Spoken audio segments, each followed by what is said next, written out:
भारत में बनेंगे C-295 aircraft. PM Modi और स्पेन के पीएम करेंगे देश के पहले निजी मिलिट्री एयरक्राफ्ट प्लांट का उद्घाटन। पीएम के कार्यक्रम को देखते हुए वडोदरा हाई सिक्योरिटी जोन में तब्दील। 9 किलोमीटर के रूट पर सैकड़ों की तादाद में पुलिस के जवान रहेंगे मौजूद। महाराष्ट्र के लिए शिवसेना शिंदे गुट ने 20 उम्मीदवारों की दूसरी लिस्ट जारी कर दी। वर्डी से आदित्य ठाकरे के खिलाफ मिलिंद देवरा लड़ेंगे चुनाव। महाराष्ट्र विधानसभा चुनाव के लिए कांग्रेस ने जारी की चौथी लिस्ट। 14 उम्मीदवारों के नाम का जारी किया नाम। महाराष्ट्र विधानसभा चुनाव पर आदित्य ठाकरे का बड़ा बयान। कहा, यह सिर्फ प्रतिष्ठा की लड़ाई नहीं, महाराष्ट्र के भविष्य का चुनाव है। महाराष्ट्र में आज बड़े बड़े नेताओं का नामांकन। बारामती से पर्चा करेंगे अजीत पवार। माहिम से अमीश ठाकरे और अणुशक्ति नगर से सना खान भरेंगी पर्चा। 2 सीटें मिलने के बाद एसपी नेता अबू आजमी के बदले सुर। कहा, महाविकास अघाड़ी का अटूट अंग है समाजवादी पार्टी। झारखंड के जामताड़ा से कांग्रेस उम्मीदवार इरफान अंसारी ने सीता सोरेन से मांगी माफी। प्रेस कॉन्फ्रेंस कर मामला खत्म करने की अपील की। रांची में बीजेपी की महिला मोर्चा प्रतिनिधिमंडल ने राज्यपाल से मुलाकात की। कांग्रेस प्रत्याशी इरफान अंसारी के खिलाफ कड़ी कार्रवाई की मांग। असम के मुख्यमंत्री हेमंता बिस्व शर्मा का हेमंत सोरेन पर हमला। कहा, हेमंत सोरेन के लिए आदिवासी अस्मिता की नहीं है कोई कीमत। चुनाव में सबक सिखाएगी जनता।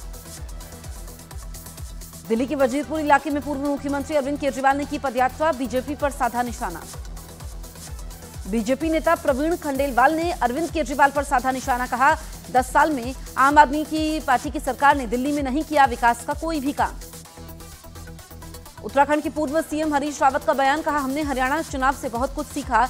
महाराष्ट्र और झारखंड के चुनाव में नहीं करेंगे हरियाणा वाली गलती।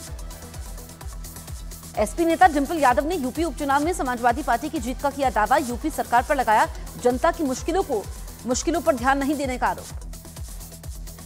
शिवपाल यादव ने यूपी उपचुनाव में तेज प्रताप यादव की बड़ी जीत का दावा किया। कहा, सभी 9 सीटों पर होगी बीजेपी की हार। उत्तराखंड विधानसभा उपचुनाव के लिए बीजेपी ने जारी की लिस्ट। केदारनाथ से आशा नौटियाल को मिला टिकट। अमित शाह का ममता बनर्जी पर निशाना। कहा, मोदी सरकार ने पहले की सरकारों से ज्यादा दिया फंड। ममता बनर्जी के आरोपों को बताया निराधार। अमित शाह ने 2026 में पश्चिम बंगाल में बीजेपी की सरकार बनने का किया दावा। कहा, शांति के लिए बॉर्डर से घुसपैठ रोकना बेहद जरूरी। बीजेपी ने पश्चिम बंगाल के उपचुनाव में जीत का दावा किया। कहा, टीएमसी के राज से छुटकारा पाना चाहते हैं बंगाल के लोक गायिका शारदा दिल्ली के एम्स में भर्ती। डॉक्टरों ने कहा, स्थिर बनी हुई है हालत, लगातार हो रही है निगरानी। अहमदाबाद के कोटाडा इलाके में असामाजिक तत्वों का आतंक। कुछ लोगों ने वहां पर डांस कर इलाके में फैलाई दहशत। पुलिस ने 6 लोगों को गिरफ्तार किया। लखनऊ में पुलिस हिरासत में व्यापारी की मौत पर बवाल। आक्रोशित लोगों ने लगाया जाम। थाना प्रभारी को किया गया सस्पेंड। लखनऊ में पुलिस हिरासत में हुई मौत का सीसीटीवी फुटेज आया सामने। करीब दोपहर 1:30 बजे बिगड़ी थी तबीयत। लॉकअप में बंद दूसरे कैदी ने दिया था पानी। यूपी के अमरोहा में दबंगों का आतंक। दलित परिवार पर किया पथराव, लाठियों से किया हमला। पुलिस पर मूक दर्शक बने रहने का लगा आरोप। गुजरात के मेहसाणा में तेज रफ्तार कार ने स्कूटर को मारी जोरदार टक्कर। हादसे में 2 युवक घायल। डायमंड प्लाजा के पास हुआ हादसा।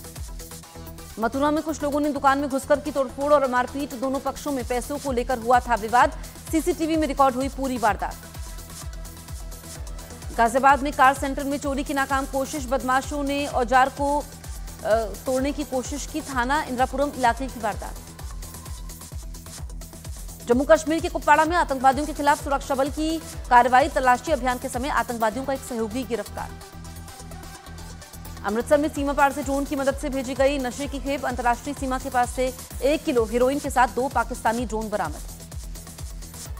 अमृतसर में अंतर्राष्ट्रीय सीमा पर आतंक। ड्रोन से आतंक फैलाने की साजिश। सर्च ऑपरेशन के समय बीएसएफ ने बरामद किया असेंबल ड्रोन। हैदराबाद में पटाखे की दुकान में लगी भीषण आग। हादसे में 3 लोग हुए घायल। 7 से 8 गाड़ियां जलकर हुई राख।